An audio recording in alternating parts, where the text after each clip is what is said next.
Era uma vez, numa terra de colinas e lendas, dois irmãos, Rômulo e Remo, flutuavam num cesto pelas águas do rio Tibre.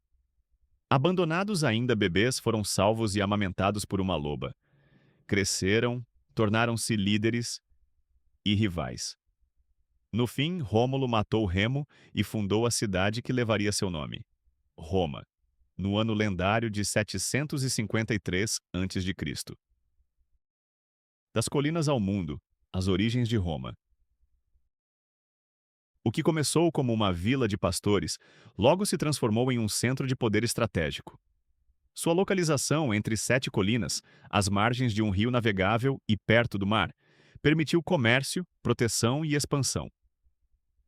Inicialmente governada por reis etruscos, Roma logo desenvolveria uma desconfiança visceral pela monarquia, uma cicatriz histórica que moldaria sua política futura. Em 509 a.C., os romanos depuseram seu último rei, Tarquínio, o Soberbo, e fundaram a República Romana, um sistema de governo que combinava a autoridade do Senado, formado por aristocratas, com magistrados eleitos e assembleias populares. A palavra república, do latim res publica, significava literalmente coisa pública. Um governo do povo, embora na prática restrito aos homens livres e ricos. República e poder, a máquina política e militar. Durante séculos, a república foi marcada por equilíbrio e tensão, patrícios e plebeus, senado e tribunos, tradição e reformas. As instituições políticas de Roma eram complexas, mas eficazes. Dois cônsules dividiam o poder executivo, enquanto o Senado ditava as diretrizes e controlava a política externa. Enquanto isso, as legiões romanas, com sua disciplina feroz e engenhosidade tática, começavam a expandir os domínios romanos. Primeiro a Península Itálica, depois Cartago nas Guerras Púnicas, onde Aníbal quase virou o jogo com seus elefantes nos Alpes. E então, a Grécia, Egito, Gália, Espanha, Britânia e o Oriente Médio. O exército era o verdadeiro motor da Roma expansionista. Mais do que força bruta, as legiões construíam estradas, aquedutos e fortalezas por onde passavam. A cidadania era oferecida como prêmio a povos conquistados, uma estratégia brilhante para fidelizar aliados e assimilar culturas. Cultura romana, um espelho grego com identidade própria. Roma conquistava, mas também absorvia. Dos gregos pegou deuses e os renomeou. Zeus virou Júpiter, Afrodite tornou-se Vênus, Hades virou Plutão. A arquitetura romana reinventou colunas, arcos e cúpulas. Sua engenharia criou aquedutos, termas, arenas como o Coliseu e complexos sistemas de esgoto. A literatura floresceu com autores como Cícero, Virgílio, Ovídio e Sêneca. A oratória era uma arte, o direito, uma obsessão. O direito romano tornou-se base de boa parte dos sistemas jurídicos modernos. Seu legado é sentido até hoje nas palavras contrato, testamento, jurisdição. Crise da República e nascimento do Império. Mas nem toda a glória é eterna. No século I a.C., as contradições da República explodiram. Riquezas das conquistas geraram uma elite decadente, enquanto camponeses empobreciam. Generais carismáticos como Mário, Sula, Pompeu e Júlio César começaram a usar as legiões para interesses pessoais. César cruzou o Rubicão em 49 a.C., um ato de guerra contra o Senado, e instaurou uma ditadura temporária. Assassinato em pleno Senado, em 44 a.C., abriu caminho para mais guerras civis. O poder finalmente foi centralizado nas mãos de Otaviano, sobrinho neto e herdeiro de César, que adotou o título de Augusto em 27 a.C. e se tornou o primeiro imperador de Roma. O Império Romano, auge e esplendor.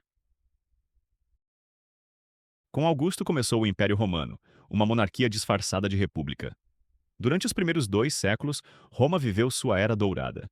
Sob imperadores como Trajano, Adriano, Tito e Marco Aurélio, o império se expandiu da Bretanha até a Mesopotâmia, da Germânia ao Saara. era a Pax Romana. 2 séculos de relativa estabilidade, comércio intenso, obras monumentais, integração cultural e direitos estendidos a mais povos. O mundo conhecido falava latim, viajava por estradas romanas e cultuava os mesmos deuses. Roma era multicultural. Gregos, egípcios, sírios, judeus, gauleses, germânicos e africanos conviviam sob as águias do império.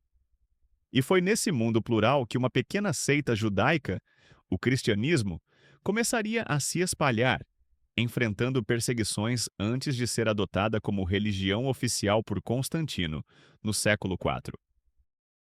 Tecnologia, urbanismo e organização. Os romanos eram mestres da praticidade. Construíram milhares de quilômetros de estradas, todas com padrões padronizados. Criaram sistemas de correio, pontes de pedra, portos, faróis, aquedutos que levavam água a cidades com centenas de milhares de habitantes. Inventaram o cimento, opus caementicium, o arco verdadeiro e o dome, possibilitando estruturas monumentais como o Panteão de Roma.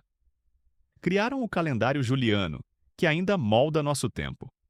Desenvolveram códigos de leis, organização municipal, serviços públicos, policiamento e até seguros marítimos. Decadência e queda.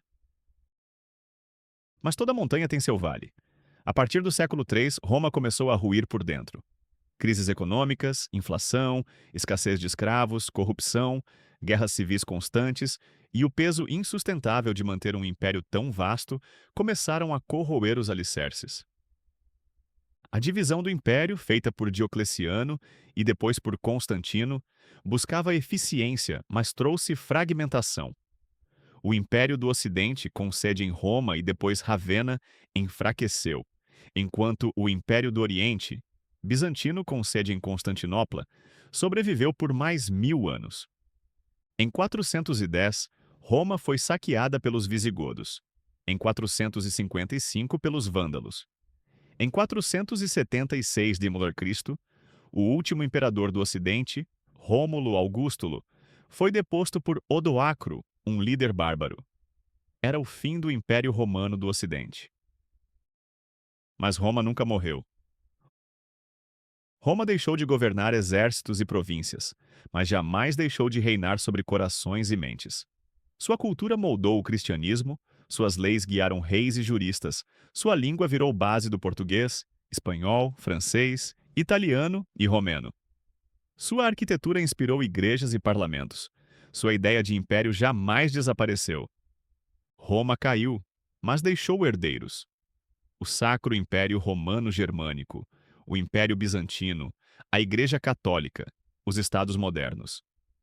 E enquanto alguém citar Júlio César, atravessar um arco de triunfo, julgar com base na lei escrita, ou ler um poema em latim, Roma, de certa forma, ainda vive.